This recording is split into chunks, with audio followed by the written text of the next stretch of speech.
എല്ലാവർക്കും നമസ്കാരം. ഇന്നത്തെ വീഡിയോയിൽ നമ്മൾ ചർച്ച ചെയ്യാൻ പോകുന്നത് ജെയിംസ് വെബ് ടെലസ്കോപ്പ് കണ്ടെത്തിയ K2-18b എന്ന ഗ്രഹത്തെക്കുറിച്ചുള്ള ചർച്ചകളും അതിൽ നടക്കുന്ന കാര്യങ്ങളെപ്പറ്റിയുമാണ്. K2-18b എന്നത് ഒരു സൂപ്പർ എർത്താണ്.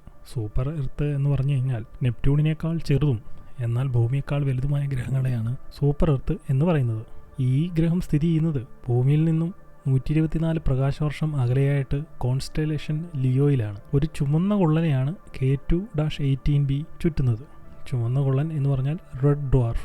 K2-18b ആ നക്ഷത്രത്തിൻ്റെ ഹാബിറ്റബിൾ സോണിലാണ് ഉള്ളത്. അതുകൊണ്ട് തന്നെ ലിക്വിഡായിട്ടുള്ള വാട്ടർ അല്ലെങ്കിൽ വെള്ളം കാണാനുള്ള സാധ്യതകൾ വളരെയധികം കൂടുതലാണ്. K2-18b എന്ന ഗ്രഹം 2015 കെപ്ലർ ടെലസ്കോപ്പ് വഴിയാണ് കണ്ടെത്തിയത്. ഭൂമിയുടെ വലുപ്പത്തിൻ്റെ 2.6 മടങ്ങ് വലിപ്പമാണ് ഈ ഗ്രഹത്തിനുള്ളത്. ഈ ഗ്രഹത്തിൻ്റെ നക്ഷത്രത്തിന് ചുറ്റും ഈ ഗ്രഹം 33 ഭൂമിയിലുള്ള ദിവസങ്ങളെടുത്താണ് ചുറ്റി വരുന്നത്. ജെയിംസ് വെബ് ടെലസ്കോപ്പ് ഈ ഗ്രഹത്തിൻ്റെ അന്തരീക്ഷത്തിൽ വാട്ടർ വേപ്പറും കാർബൺ ഡൈ ഓക്സൈഡും മീത്തൈനും കണ്ടെത്തിയിരിപ്പിട്ടുണ്ട്. എന്നാൽ ഇപ്പോൾ കണ്ടെത്തൽ നടത്തിയിരിക്കുന്നത് ഡൈമെത്തൈൽ സൾഫൈഡ് എന്ന ഒരു മൂലകത്തെയാണ്.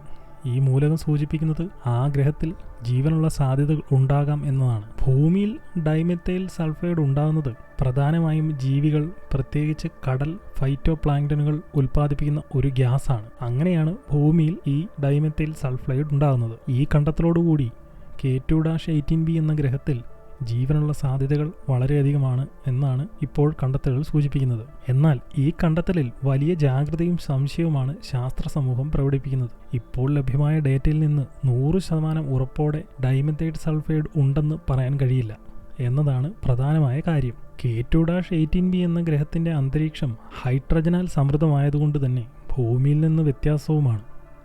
അതിനാൽ ജീവസൂചകങ്ങളെക്കുറിച്ചുള്ള നിർവചനങ്ങൾ കൂടുതൽ വ്യാപകവും ശാസ്ത്രമായി കൃത്യമാകേണ്ടതുമുണ്ട്.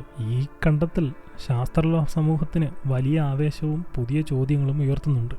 എങ്ങനെയാണ് അവിടെ ഇതുണ്ടാവുന്നത്? കടലിൽ അങ്ങനെ ഉണ്ടെങ്കിൽ അവിടെ ജീവികൾ ഉണ്ട് എന്നാണ് അതിനർത്ഥം. അങ്ങനെ ഒരുപാട് കാര്യങ്ങൾ. അങ്ങനെയാണെങ്കിൽ ഭൂമിയുടെ പുറത്ത് ജീവനുള്ള സാധ്യതകൾ വളരെയധികം കൂടുതലാണ്. എന്നാൽ ഭാവിയിൽ കൂടുതൽ ശക്തമായ ഉപകരണങ്ങൾ ഉപയോഗിച്ച് മാത്രമേ ഈ ഗ്രഹത്തിൽ ജീവനുണ്ടോ എന്നതിനെക്കുറിച്ച് 100% ഉറപ്പോടെ പറയാൻ കഴിയുള്ളൂ. എന്നാലും ഈ കണ്ടെത്തൽ വളരെയധികം പ്രത്യാശയാണ് ശാസ്ത്ര സമൂഹത്തിന് നൽകുന്നത്. ഇതുപോലെയുള്ള കൂടുതൽ സ്പേസ് അപ്ഡേറ്റുകൾക്കും ശാസ്ത്ര വിശകലനങ്ങൾക്കും ചാനൽ സബ്സ്ക്രൈബ് ചെയ്യാൻ മറക്കരുത്. നന്ദി.